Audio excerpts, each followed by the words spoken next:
Hi, I'm Christopher John Farley, a senior editor with the Wall Street Journal. Welcome to the WSJ Cafe. Today our guest is Kazuo Ishiguro, the author of the new book, The Buried Giant. Mr. Ishiguro has graciously agreed to read a short excerpt from the book. Okay, so this is from The Buried Giant, Chapter 1. You would have searched a long time for the sort of winding lane or tranquil meadow for which England later became celebrated. There were instead miles of desolate, uncultivated land, here and there rough-hewn paths over craggy hills or bleak moorland. Most of the roads left by the Romans would by then have become broken or overgrown, often fading into wilderness. Icy fogs hung over rivers and marshes, serving all too well the ogres that were then still native to this land.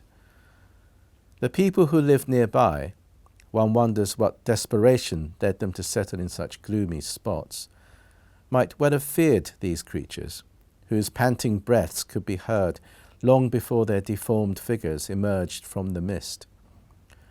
But such monsters were not cause for astonishment.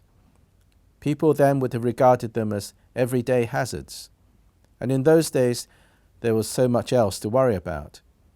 How to get food out of the hard ground, how not to run out of firewood, how to stop the sickness that could kill a dozen pigs in a single day and produce green rashes on the cheeks of children.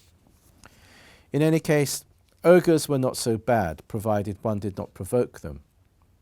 One had to accept that every so often, perhaps following some obscure dispute in their ranks, a creature would come blundering into a village in a terrible rage, and despite shouts and brandishings of weapons, rampage about, injuring anyone slow to move out of its path.